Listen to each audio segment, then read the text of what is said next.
In the west, as the Colorado River cut and thrust and forced its way through rock and strata to form the magnificent Grand Canyon. Here, in the east, the European and African tectonic plates pushed and shoved, cajoled and contrived to drive up the equally magnificent Alps.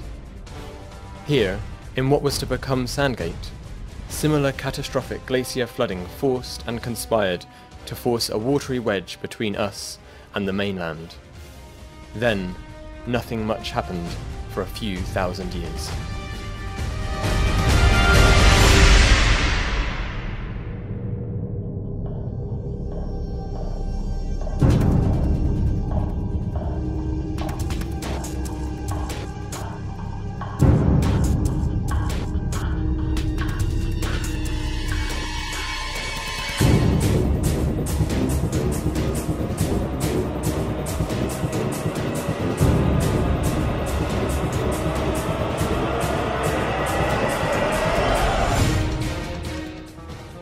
Sandgate denotes a gate or cleft in the sandstone hills through which the Enbrook flows to meet the sea.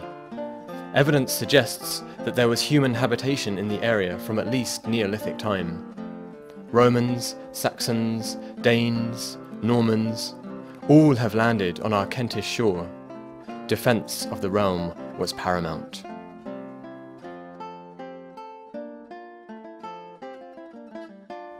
During the 16th century, the threat from France and Spain led Henry VIII to order the building of Sandgate Castle to defend the coast against the tyranny of the Pope.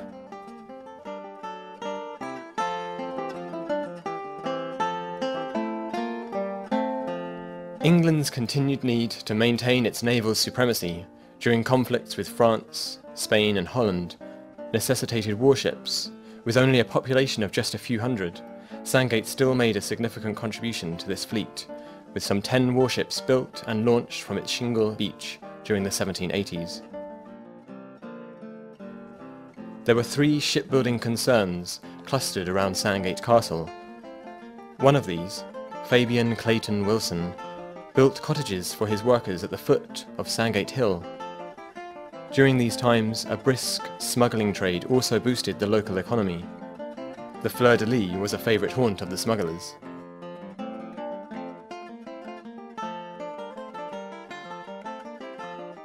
With the arrival of the military to meet the Napoleonic threat, the small village of Sandgate was transformed. Barracks were built, dwellings and more public houses erected to provide for the troops. Then John Moore arrived, and under his command, Shorncliffe became a centre of excellence, the birthplace of a radical development in military training. However, soldiers alone would not be enough to repel our foes. The coast was turned into a massive fortress, protected by armed Martello towers and a canal, the Royal Military Canal, which bristled with cannon and musket.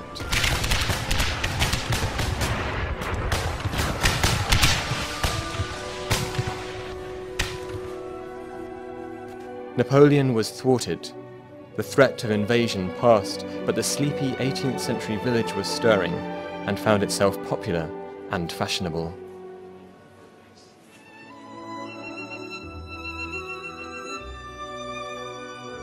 Years of peace followed the Napoleonic Wars. Sandgate and the surrounding area enjoyed Victorian prosperity. The writers, artists, philanthropists, military men and eccentrics made Sandgate their temporary or permanent home. Business on the Broadway was brisk.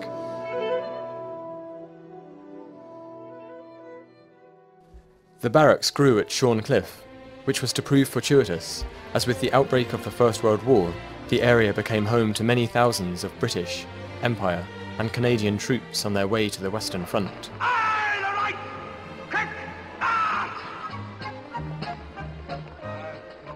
Come on now! Pick him up!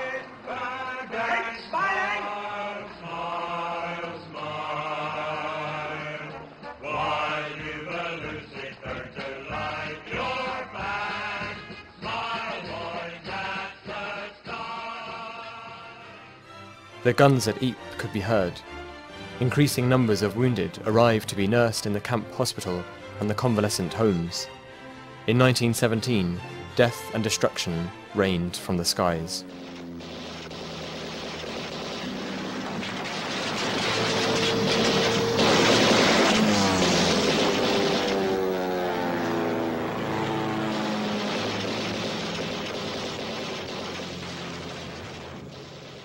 Sandgate and Shorncliffe were for some little more than a brief halt en route to some foreign conflict, but from which many failed to return.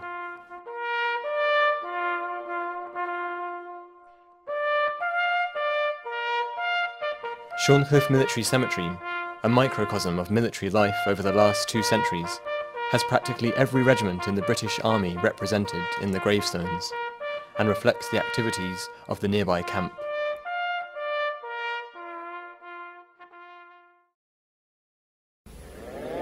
"1939 dawns, invasion fears are rife, and as France surrenders in June 1940, England stands alone and the Battle of Britain rages overhead."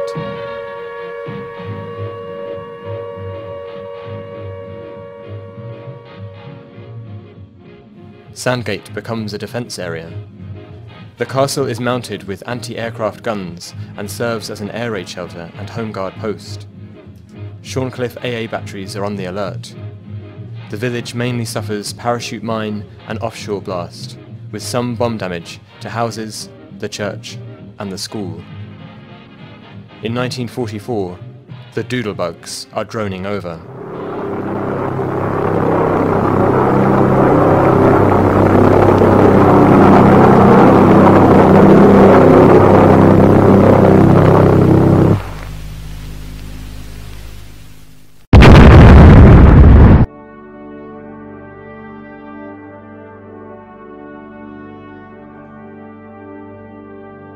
Today, the names of Sandgate's memorial are still clearly legible, but memories of the men behind the names have faded. Each of the 46 names from the Great War was a son, husband or sweetheart who gave his life. Not listed are the many more who came back home damaged in mind or body. To their names have been added a further 17 who died in the Second World War.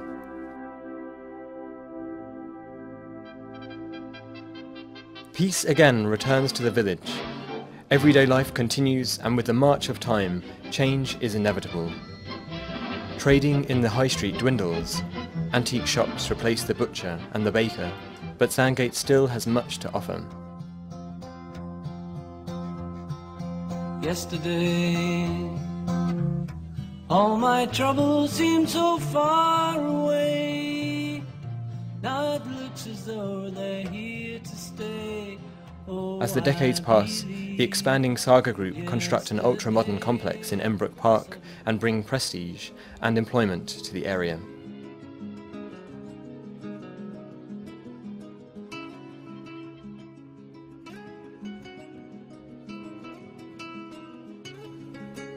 Despite modern expansion, the constant onslaught of the English Channel and the complex geological strata on which Sandgate stands, it still proudly guards its identity and its sense of history.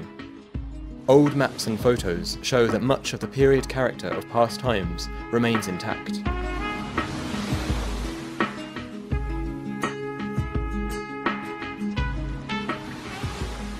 Our fragile, eroding coastline is protected from the onslaught of the English Channel by modern coastal engineering and beach management.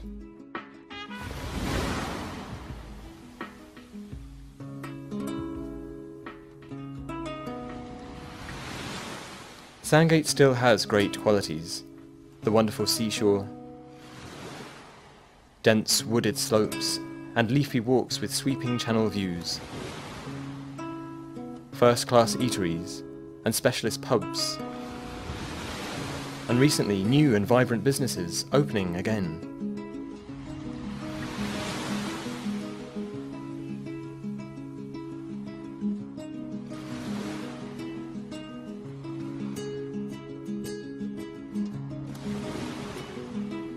Our famous residents are all well documented in our history books and live on through our archive, our statues, our building and street names, and our blue plaque trail.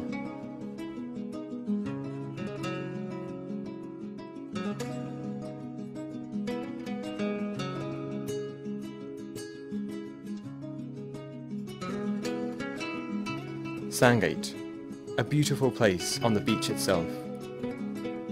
An enchanting place, where land meets sea.